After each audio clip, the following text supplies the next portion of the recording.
విడ్డూరాలకి విరుద్ధంగా ఉంటాయి నా పనులు. 'మా పెరడు జాన్ చెట్టు' అనే పాట విన్నాం గానీ, 'మా పెరడు పనస చెట్టు' అనే పాట ఎప్పుడన్నా విన్నామా? ఆఫ్‌కోర్స్ మాకు పెరడు లేదనుకోండి. మా నాన్నకి ఫోన్ చేసి, "నాన్న పనస చెట్టు అబ్సెషన్ ఎక్కువైపోయింది. మన పొలంలో పనస చెట్టు ఏసేయ్" అని చెప్పని అడిగాను. "సరే అమ్మ ఒక ₹1,00,000 అకౌంట్‌కి" అని అన్నాడు. "నువ్వేసిన చెట్టు ఏ బర్రెో, గొర్రో తినకుండా ఉండాలంటే ఫెన్సింగ్ వేయాలన్నారు." నాన్న పాయింట్ అర్థమై గమ్ముగా ఫోన్ పెట్టేశాను. ఇదంతా ఓ ఫ్యూ మంత్స్ బ్యాక్ జరిగింది. అబ్బాయిలకు గానీ పాత క్రష్ కొత్తగా ఎదురైనట్టు ఈరోజు వాకింగ్‌లో ఉన్న నాకు పనస చెట్టు విత్ కాయలు కనపడేసరికి రౌండ్ తిరిగే ఇంట్రెస్ట్ కూడా ఆపేసి దాని ముందున్న టేబుల్ మీద వెళ్ళి కూర్చొని అలా చూస్తున్నాను. ఒక్క 5 మినిట్స్‌కి మైండ్ అంతా ప్రశాంతంగా, పీస్‌ఫుల్‌గా, కామ్ అయిపోయినట్టు అనిపించింది.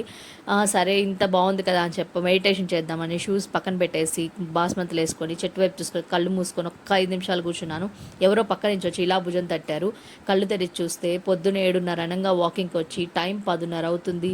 పార్క్‌లో అది ఇంత ఎండలో కూర్చొని నిద్రపోతున్నావా అని అడిగారు. ఇలాంటి ముచ్చట్లు చాలా ఉన్నాయి. సబ్స్క్రైబ్ చేయండి. ఇంకా చెప్తా.